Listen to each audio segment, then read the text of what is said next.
Well, hey there, it's Angry Baby with Awkward Conversations, and we're here at BentCon, and I'm standing with Lori from Chatterbox Puppets. Yes. Now, tell us about Chatterbox Puppets. How did you come up with an idea to even create a puppet company? Actually, I used to work in animation, and then I got laid off about 3 years ago, and I'd always wanted to learn how to make puppets. So I did research online and made one for myself and absolutely loved it. Started making them for my friends, and then people started emailing me with requests, and it just kind of took on a life of its own. That's awesome. It is awesome. So, best job ever. Right. What is your favorite part about making a puppet? Do you like actually giving them character once you make them, or do you like putting on the eyes? I don't know. What was your favorite part? Well, there are so many different ways to make a puppet, and experimenting with new textures and components and that sort of thing is really one of the things that gets me really excited. But I'd have to say my favorite part is working with someone to help their vision come to life. And the more information and sketches and stuff they can give me, the more I can work back and forth with them to really develop not only the feel, but the characterization of the puppet, and that makes me really happy.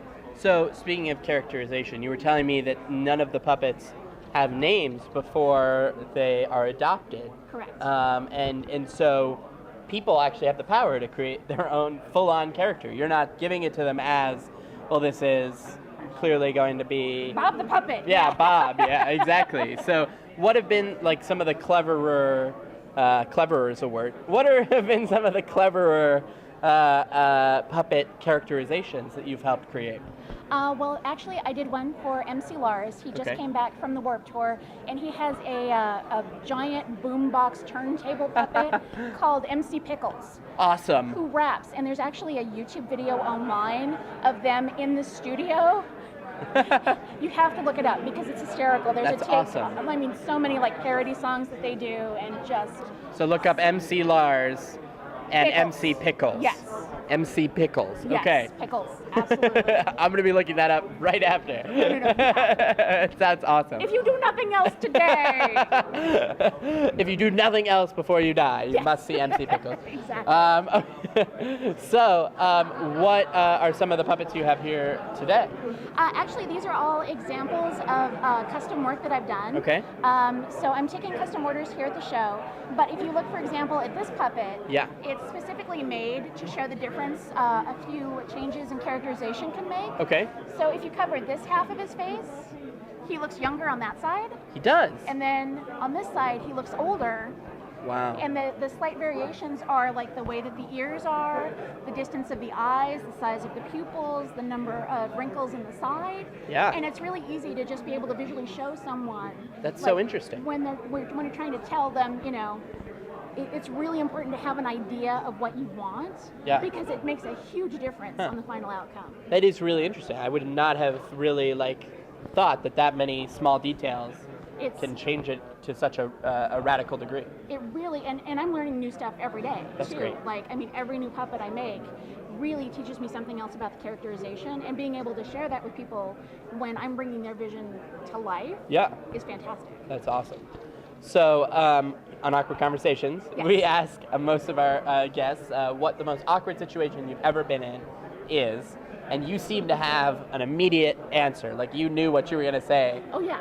The moment I walked up to the table. What's the most awkward situation you've ever been in? I was on a date in high school. Okay.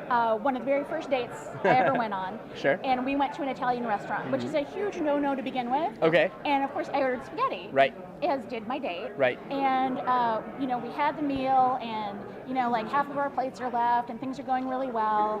And I take out a Tic Tac and start choking on it. Oh no. Yes. No, wait, it gets better. So a gentleman comes over, hits me on the back, the Tic Tac ejects from my mouth onto his plate, and then he picked it up and put it in his mouth. Yeah, and I was done. So done. Well, how do you get out of that? You're no. You just did the most awkward thing I've ever seen in my entire life. Yes. I'm leaving this date right now. Yeah, but I think that's how I would. So it's I have to drive home with you now. Oh no! Oh yeah, not so much. I think what we learn here is don't eat Tic Tacs at the restaurant, and don't ever let him drive on a first date. No. All right. Well, Lori, it was really nice talking with you. And where can people find out more information about Chatterbox Puppets? It's www.chatterboxpuppets.com. Okay. It's also Chatterbox Pups on Twitter. Okay. And also on Facebook.com/chatterboxpuppets. Okay. So chatterboxpuppets.com. And I'm assuming you can find all the social media links from there too? Yes.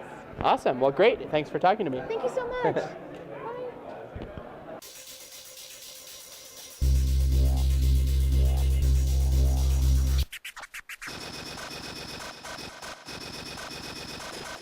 Psycho Bot, Phantom Kitten, The Singularity, Get Ready, Initiating Awkward Conversation in 3, 2, 1.